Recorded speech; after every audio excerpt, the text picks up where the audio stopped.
Les rencontres Bourse Live sur Boursorama, merci d'être avec nous. Nous sommes aujourd'hui avec Loïc Wolf, bonjour. Bonjour. Cofondateur de Greensom, merci d'être avec nous à vos côtés. Arnaud Rivera, bonjour. Bonjour. L'autre cofondateur de Greensom, merci beaucoup à vous deux d'être avec nous. Société d'analyse financière indépendante dédiée principalement aux small caps, et c'est de cela dont on va parler aujourd'hui. Est-ce qu'on peut peut-être en un mot, peut-être Loïc, représenter ou présenter Greensom ? Oui, alors Greensom Finance, c'est une société d'analyse financière indépendante qu'on a créée avec Arnaud il y a plus d'une dizaine d'années.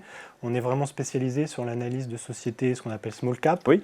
On va définir un peu après ce qu'on entend par small cap. Notre but, c'est vraiment d'accompagner les sociétés cotées dans leur vie boursière, de leurs partenaires, et de leur donner de la visibilité auprès des investisseurs. Ce qu'on fait principalement, on va dire d'analyse financière, donc on étudie les modèles économiques. Oui. Le but, c'est de pouvoir donner des tendances de prévision de chiffre d'affaires, de résultats, de valorisation fondamentale, ce qui permet aux investisseurs de se forger une conviction sur ces sociétés-là, et pour les sociétés cotées d'être visibles vis-à-vis des investisseurs. Voilà. Donc on appelle ça maintenant de la recherche sponsorisée, ce qui a été encadré par l'AMF, mais voilà, qui permet d'être un outil d'aide à la décision pour les investisseurs. Et justement, vous parlez de conviction, sur quel constat, sur quelle conviction justement vous avez développé Greensom ? Eh ben, on s'est développé sur le fait qu'on constatait qu'il y avait vraiment un manque de la part des acteurs sur les sociétés qui étaient de petite taille. Il n'y avait pas de recherche, il n'y avait pas d'analyse financière, ou si elle était faite, elle était plutôt mal faite, faite par plutôt des analystes juniors. Et donc nous, on a constaté qu'il y avait un vrai besoin d'être présent sur ce segment-là. De manière très qualitative, finalement. Voilà, d'apporter une expertise, de la seniorité, pour que les sociétés cotées, on puisse bien parler d'elles, même si voilà, on garde une indépendance, une objectivité dans ce qu'on écrit, mais il n'y avait pas vraiment, voilà, il y avait un manque à ce niveau-là, et les investisseurs étaient demandeurs d'avoir des aides, puisqu'il y a un grand nombre de sociétés cotées, on va peut-être donner un peu les chiffres derrière, et donc effectivement ils ne peuvent pas par eux-mêmes aller suivre toutes les sociétés. Quand vous avez des publications de résultats, il peut y avoir 20, 30, 40, 50, de la grosse valeur à la petite valeur, et donc voilà, ils ont besoin d'aide. Et donc sur les grosses valeurs, vous avez toutes les banques, tous les bureaux classiques, et sur les petites valeurs, c'est vrai qu'il y avait un trou, et c'est comme ça qu'on s'est créé il y a plus de 10 ans. Alors dans l'univers justement de l'analyse financière, et c'est plutôt un compliment effectivement dans ma bouche, vous faites partie plutôt des petites entreprises, des petites sociétés. Est-ce que finalement, c'est un atout d'être une petite société quand on regarde les small caps, justement ? Alors, c'est un atout si on a le côté entrepreneur, donc c'est vrai qu'on s'est créé là-dessus. On est petit en taille, mais en termes de suivi, on a un des plus gros acteurs indépendants de la place. Et donc, ça fait vrai qu'on a développé notre société, donc ça donne aussi une vision sur quand le discours du dirigeant, on permet d'avoir plus de crédibilité dans ce qu'il dit, comprendre, savoir si finalement opérationnellement c'est faisable ou pas, à la différence des grandes valeurs, on reste sur plutôt des thématiques macro et c'est plus compliqué. Voilà. Donc c'est un avantage effectivement d'avoir pu créer cette société et d'avoir cette crédibilité vis-à-vis des patrons d'entreprise. Effectivement, sur lesquels vous analysez. Alors justement, les small caps chez Greensom, ça fait partie, effectivement, c'est votre cœur de métier. Est-ce qu'on peut juste expliquer peut-être en un mot, réexpliquer pour ceux qui nous regardent et qui nous écoutent finalement ce que c'est qu'une small cap aujourd'hui? Comment est-ce qu'on la définit? Alors je vais vous donner des chiffres, hein, c'est Euronext qui les donne, mais des sociétés cotées à Paris, il y a eu plus de 800 sociétés cotées, dont 500 ce qu'on va appeler des small caps. Voilà, après vous avez 165 000, des 144 larges. Et sur les small caps, c'est vraiment les sociétés qui vont faire moins d'1 milliard d'euros de capitalisation boursière. Et là, on a 426 sociétés, donc c'est vraiment plus de la moitié de la cote qui va être du small cap finalement. Et voilà. Donc c'est réparti entre 3 segments de marché, hein, le B, le C, le gros, avec vraiment une grosse part dans le segment ce qu'on appelle gros, donc les valeurs de croissance, plus de 200 sociétés. Et en termes sectoriels, on retrouve beaucoup de sociétés TMT, ce qu'on appelait à l'époque de la bulle Internet, mais technologie, médias, télécom, donc près de 40% des sociétés. Vous avez tout ce qui est non-tech, dans l'industrie, biens de consommation, qui est plus d'un tiers.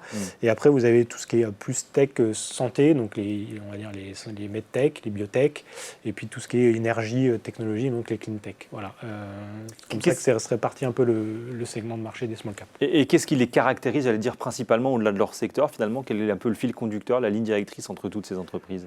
Alors déjà, ça permet d'accéder à des sociétés avec c'est un peu bête ce que je veux dire, mais des petits prix, c'est-à-dire qu'on peut acheter des actions pour 5 euros, 10 euros, donc on peut se constituer un portefeuille sans forcément avoir 10 000, 15 000 euros, donc effectivement pour un investisseur... C'est un avantage pour un investisseur. On peut s'acheter 10, 15 actions pour 100 euros, 200 euros, commencer à goûter à ça. Vous avez une grande diversité d'émetteurs, donc de sociétés cotées, donc vous pouvez vraiment, si vous travaillez dans une industrie spécifique, vous pouvez éventuellement retrouver des sociétés dans cette industrie, vous avez un peu une expertise, du coup ça vous aide. Vous avez des sociétés aussi locales, donc voilà, plus implantées localement, donc vous pouvez avoir des sociétés en région, donc vous dites je connais cet émetteur, ça peut être intéressant aussi à ce niveau-là. Et puis les modèles économiques, effectivement, vont être pas plus simple, mais plus abordable qu'un grand groupe où on va plus se reposer sur des tendances économiques. Et là, éventuellement, on peut se dire, cette société, je comprends, elle a un bon produit, ça marche bien, ça dirige bien. Donc voilà, ça peut être plus intéressant d'aller sur ce segment-là. Bon, alors Loïc nous avait très bien vendu les small caps, mais la question qu'on se pose quand même, et que les investisseurs qui nous regardent se posent, c'est la performance, malgré tout.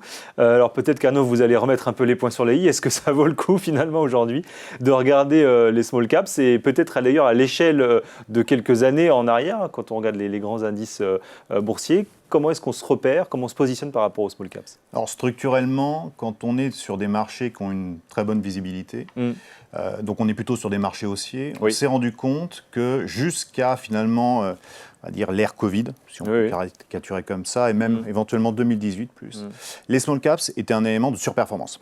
Ça a été structurel, c'est-à-dire que si on prend par exemple au moment de la création d'Alternex, qui est Euronext Growth, donc qui est un segment dédié vraiment aux small voire micro caps, donc ça c'était en 2005, entre 2005 et 2017, donc là on parle sur 12 ans, la performance des small allait entre 83 et 133%. Alors qu'en face, le CAC 40, on était à plus 13%. Eh oui, c'est dit. Voilà, mais on était dans une phase où, économiquement parlant, on avait de la visibilité. Bien sûr. On était aussi dans une phase où les taux avaient plutôt tendance à baisser. Donc, les investisseurs allaient chercher cette surperformance. Au début, ils commencent par les larges. Une fois qu'ils sont constitués leur portefeuille, faut essayer de faire mieux. Et où est-ce qu'on va faire mieux? Sur les small, qui sont souvent des valeurs de croissance. Et comme le disait Loïc, on a beaucoup de valeurs tech. Bien sûr. Et dans la tech, on fait de la croissance. Donc, il y a eu cette phase où, en effet, la small est devenue un vrai vivier pour faire la surperformance, mais il faut savoir que la small, il faut faire du stock picking. Donc, c'est là où c'est important de connaître sur quoi on investit. Quand on parle de stock picking, pardon, je coupe, mais on réexplique un tout petit peu aussi le fait de faire du stock picking, en quoi ça consiste finalement? Le stock picking, c'est vraiment on ne raisonne pas de manière globale. On raisonne sur la société en tant que telle et essayer de comprendre ce qu'elle fait, ce qu'elle est. On ouvre, on prend, on investit, on sert. Voilà. Et on n'est pas là, tiens, j'achète du luxe. Et on va prendre tout ce qu'il y a dans le luxe. C'est, tiens, éventuellement, dans le luxe, il y a cette société, je sais qu'elle va faire mieux, pour caricaturer. Donc ça, c'est stock picking. Et dans l'univers des small caps, quand vous avez beaucoup d'émetteurs sur des secteurs très différents, et souvent très locaux, on est plutôt dans un schéma de stock picking. Ça permet de se protéger des indices qui sont parfois justement en trompe-l'œil en l'occurrence. Ça peut l'être, et on pourra y revenir plus tard. Donc jusqu'à présent, jusqu'à 2018, finalement, cette période-là a été très favorable aux small caps. Et là, il y a eu un changement de paradigme. 2017-2018, on le sentait depuis un certain temps, c'est-à-dire que les marchés, ils montaient. On se disait, quand est-ce que ça va s'arrêter? Et en effet, on a eu plusieurs éléments qui ont fait qu'il y a eu une crise sino-américaine, un risque de hausse des taux aux États-Unis, l'histoire de l'Italie, l'histoire aussi du Brexit. Et d'un seul coup, c'était au T3 ou T4 de 2017, les marchés ont fini par avoir peur. Ils se sont refermés. Et là, au-delà de la correction qui s'est opérée, on s'est rendu compte que quand les marchés ont retrouvé de la croissance, elle était drivée par les large caps. Pourquoi? Quelle a été la différence par rapport à avant? Moins de visibilité, plus de crainte par rapport à ce qui nous attend. Donc, on veut se garantir contre le risque. C'est plus risqué d'être sur la small parce qu'en plus, il y a un élément de liquidité qui est très important. Et donc là, à partir de cette période, qu'est-ce qu'on a observé? C'est que depuis fin 2017, le CAC 40, c'est 38% de hausse. Alors que les small, c'est entre moins 9 et moins 2%. Mais, si on remet maintenant tout ça, depuis la création d'Alternex, les small, notamment le CAC small, continuent de surperformer, tant qu'on est sur une progression de plus de 66%, alors que le CAC reste quand même de 55%.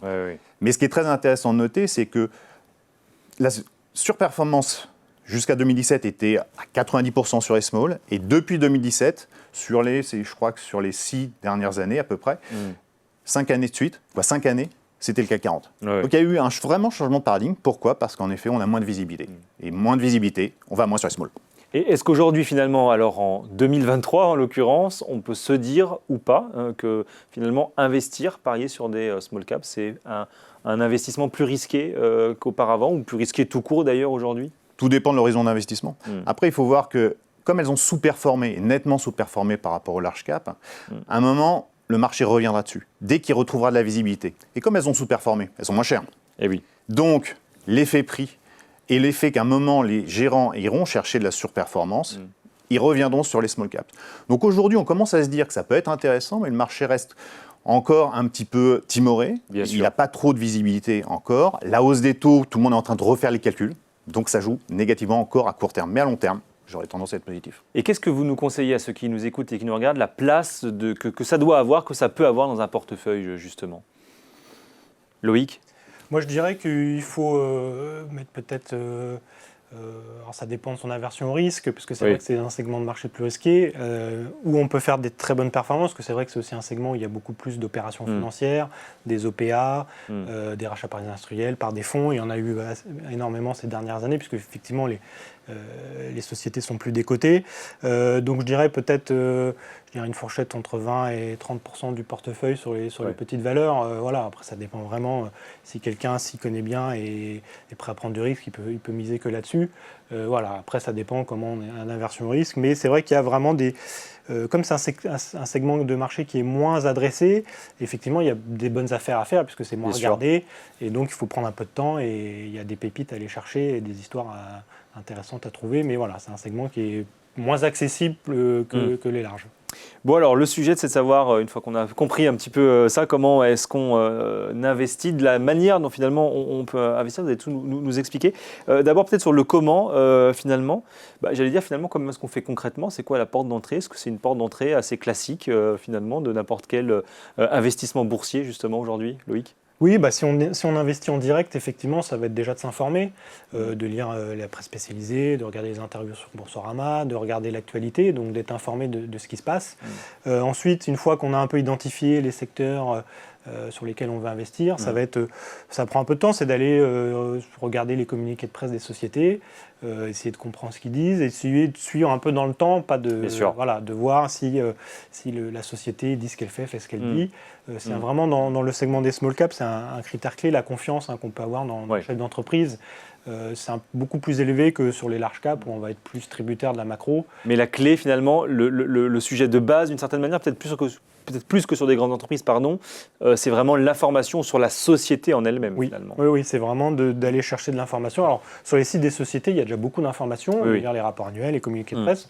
Voilà, ça demande un peu de temps, mais effectivement, déjà, ça permet de savoir. On voit la tonalité des communiqués de presse, s'ils sont positifs, négatifs, ça donne déjà une indication. Entre un trimestre à l'autre, ça permet de voir une évolution. Donc, c'est vraiment l'être confiance sur ce secteur, des small caps, c'est vraiment clé. Vous pouvez trouver aussi l'analyse financière. Nous, notre recherche est disponible sur Boursorama, donc ça permet aussi de un peu plus comprendre et de voir dans le temps. Au-delà de l'opinion, de l'objectif de cours qui peuvent être en cause, c'est pas le sujet, mais au moins, ça permet d'avoir aussi cette matière de mieux comprendre.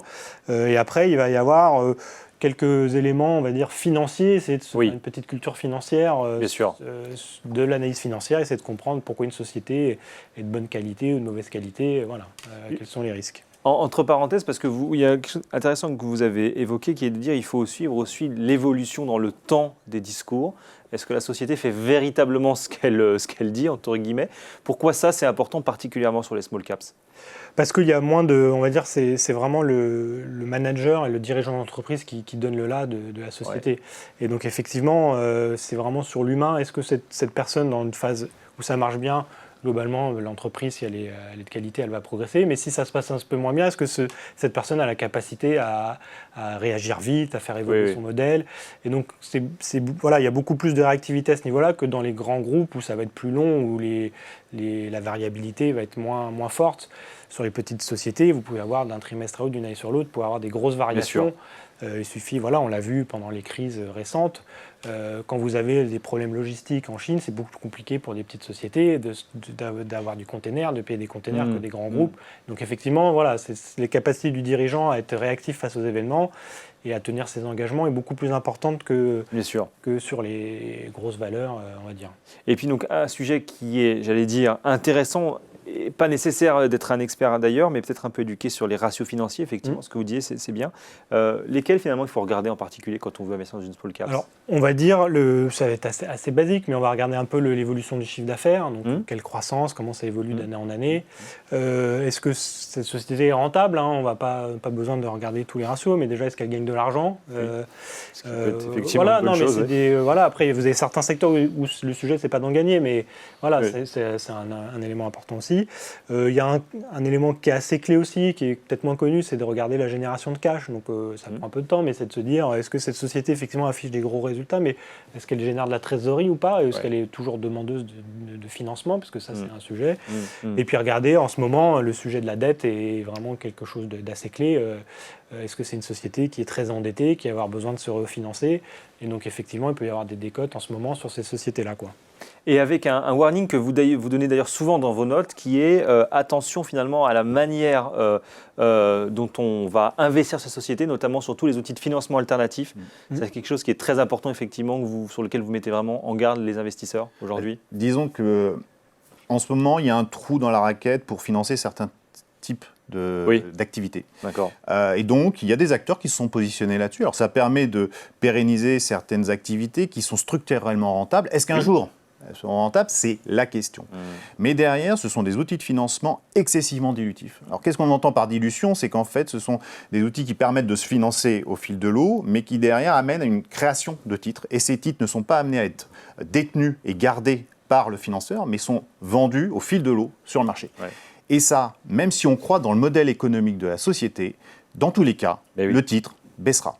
Il faut savoir, l'AMF maintenant met de plus en plus de warnings là-dessus, ça n'a rien d'illégal, c'est tout à fait légal, c'est parce que le marché n'est plus suffisamment efficient pour financer ces sociétés. Mais quand il y a ces outils, notre conseil, c'est de dire aux particuliers et même aux institutionnels, ça peut être intéressant, donc surveillez la valeur, mais ne vous positionnez pas. Parce que le flux vendeur est beaucoup trop important et vous ne pourrez pas aller contre cela.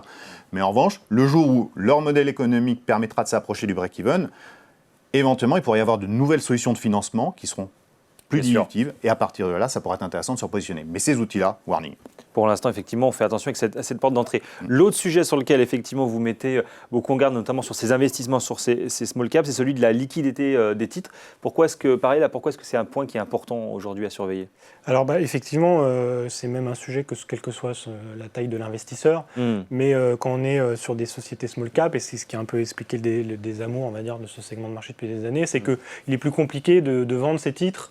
Donc, plus la position est importante, plus c'est compliqué. Donc, effectivement, alors qu'on a un particulier, globalement, ça doit aller. Mais parfois, vous avez des valeurs où il y a 4-5 titres qui s'échangent par jour. Et donc, effectivement, si vous vous retrouvez avec une ligne d'un portefeuille où vous ne pouvez pas vendre tous les jours, où vous êtes bradé, effectivement, c'est à surveiller par rapport à la taille de son portefeuille, par rapport à la taille de la société. Donc voilà, effectivement, si c'est 100 €, généralement, ça devrait aller. Mais si c'est 1000, 2000, on peut se retrouver avec des sociétés où il n'y a pas assez de volume le jour où il faut vendre. Et s'il y a une mauvaise nouvelle, du coup, voilà. Donc c'est un élément à surveiller, la liquidité. Et ce qui explique en ce moment que les investisseurs soient beaucoup plus frileux là-dessus. Notamment d'ailleurs les gérants. Les gérants, eux, ils investissent quand même des sommes qui sont assez importantes. Et s'ils doivent réagir vite, c'est aujourd'hui le critère pour investir sur les small caps. Ils vont regarder le capital, à quelle vitesse il tourne. Et si ça n'est pas suffisamment important, ils n'iront pas, même si fondamentalement, ils trouvent que la valeur a un véritable intérêt. Donc cette notion de liquidité, elle est absolument clé. Elle est effectivement important. Et dernier point parmi les warnings effectivement que vous donnez régulièrement, c'est celui aussi finalement des secteurs entre guillemets à la mode, des thèmes à la mode, où là vous dites attention parce qu'effectivement on peut avoir parfois des surprises. Il ne faut pas forcément se jeter sur l'entreprise qui fait la une ou sur le secteur du moment qui fait la une.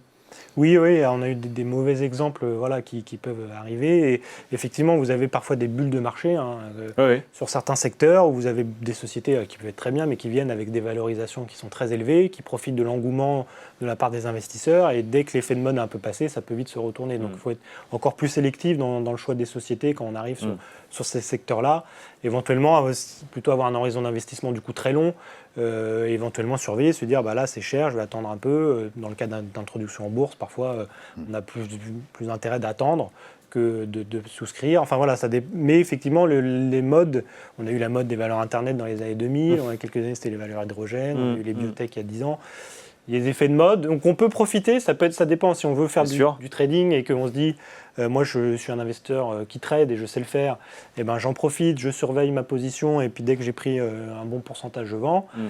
Mais je pense que généralement les investisseurs, au niveau particulier, c'est plus compliqué de faire du trading, c'est un métier, hein. Donc on est plutôt du long terme, donc vaut mieux plutôt éviter ce genre d'effet de mode, quoi. Mais pour autant, est-ce que les performances sur ces secteurs à la mode, sur une période donnée, finalement, sont moins ou plus intéressantes, en l'occurrence? On est capable de le déterminer un petit peu, ça? C'est assez compliqué parce que dans l'univers des small caps, il n'y a pas d'indice véritablement sectoriel. Oui. Donc là-dessus, comme le disait Loïc, il y a eu la grande mode des valeurs dites Internet, moi j'appellerais ça plutôt les valeurs télécom du début des années 2000. Donc tout s'est effondré tout simplement parce qu'on avait trop investi et il n'y avait pas la demande. Bon, mais ça, on ne l'a pas vu. Il y a eu la grande mode des biotech, des medtech, qui sont arrivés avec des gros besoins de financement. Ça, c'est un thème qui est plus à la mode, par exemple? En ce moment, non. Ouais. En ce moment, non, parce que pour l'instant, il n'y a pas eu vraiment de ce qu'on appelle des blockbusters qui sont sortis. Parce que le principe, c'est que ce sont des sociétés qui sont structurellement déficitaires, qui investissent beaucoup et qui, in fine, doivent se faire racheter par des plus grands groupes qui laissent finalement ces sociétés investir à leur place. Il y en a eu quelques-unes, mais assez peu, donc ça, c'est plus à la mode. Loïc a parlé de la mode de l'hydrogène, là aussi, il faut faire un petit peu attention, et c'est là-dessus qu'il faut en effet faire vraiment regarder qu'est-ce que ça veut dire l'hydrogène. C'est peut-être bien pour un avion, pour une voiture, c'est peut-être pas le cas, ou c'est peut-être bien pour un bus, mais c'est peut-être pas le cas pour une voiture, pour des raisons purement physiques. Donc, la notion de performance par secteur sur les small caps, c'est assez compliqué parce qu'il n'y a pas véritablement ces indices-là. Oui, effectivement. Bon, alors ça, effectivement, c'est les 3 points sur lesquels on surveille et on fait attention. Pour terminer, peut-être un mot chacun. Ça m'intéressait d'avoir un petit peu justement votre lecture économique pour le second semestre. On va voir d'ailleurs si vous êtes alignés sur vos positions. C'est quoi un petit peu le scénario si vous deviez retenir chacun 2 ou 3 tendances fortes, là notamment fortes, sur la fin de l'année? Qu'est-ce qu'on retient, qu'est-ce qu'on anticipe? Qui commence? Alors, Arnaud. Aujourd'hui, le marché il anticipe que la hausse des taux, on est quasiment à la fin. Oui. Ça, voilà. Mais pour le moment, il ne se passe quand même pas grand-chose. Oui. C'est-à-dire que hormis 2-3 ajustements techniques, mais effectivement, la tendance est là. C'est un peu un ventre mou de ce qu'on entend, de nos échanges. On ne sent pas une grande envie aujourd'hui. Pourquoi? Parce que je pense que le marché a besoin de réapprendre à vivre avec des taux plus importants. Et aujourd'hui, on privilégie la sécurité. Quand on a des taux plus élevés, on va plutôt se mettre sur de l'obligataire plutôt que sur des actions. En plus, il y a la problématique du coût de la dette. C'est comment finalement, de l'inflation aussi, c'est les sociétés, un certain nombre en ont profité jusqu'à présent. Est-ce que ça va perdurer? De mon côté, je ne suis pas certain. Donc on a un risque quand même que certains résultats se dégradent et que derrière, les investisseurs, dans une phase de flou, décident finalement de se mettre à nouveau un petit peu plus en retrait. Donc moi, de mon côté, je suis assez bière, c'est d'ailleurs plutôt négatif à la base, j'aurais tendance à être prudent. Au moins laisser passer l'été.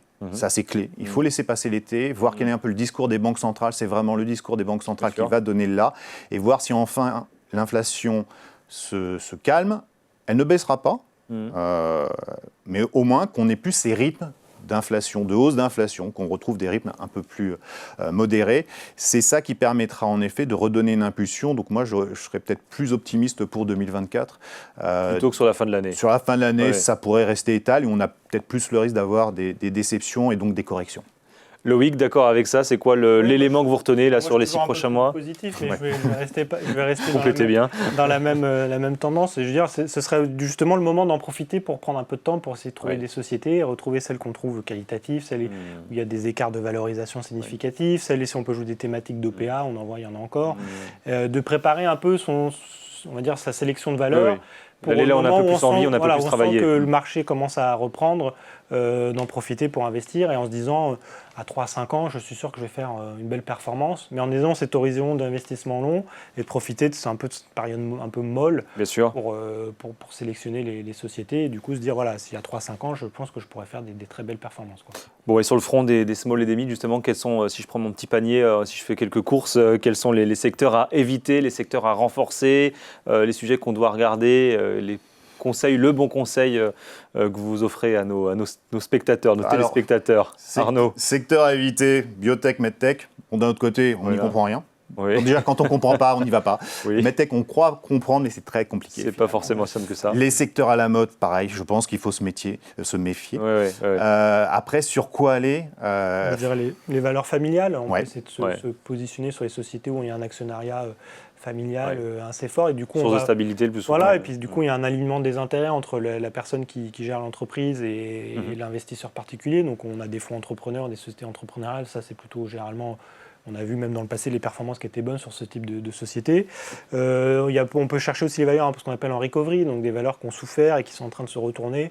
Et généralement, c'est là où on peut y avoir des gros écarts. On peut jouer un peu des paris, c'est un peu plus risqué, mais se dire cette société, elle a souffert, elle a changé un modèle économique, ça repart. Éventuellement cette société-là. Et puis effectivement, quand le climat sera un peu meilleur, on pourra retourner sur les valeurs de croissance, puisque c'est celles aussi qui vont retirer les performances, je pense, derrière. Mais ça, ce sera l'année prochaine. Donc, l'année prochaine. Ouais. Merci beaucoup Loïc Wolf, Arnaud Riverain, d'avoir été avec nous, cofondateur avec un S de Greensom, d'avoir été avec nous. Merci beaucoup sur ces rencontres Bourse Live sur Boursorama.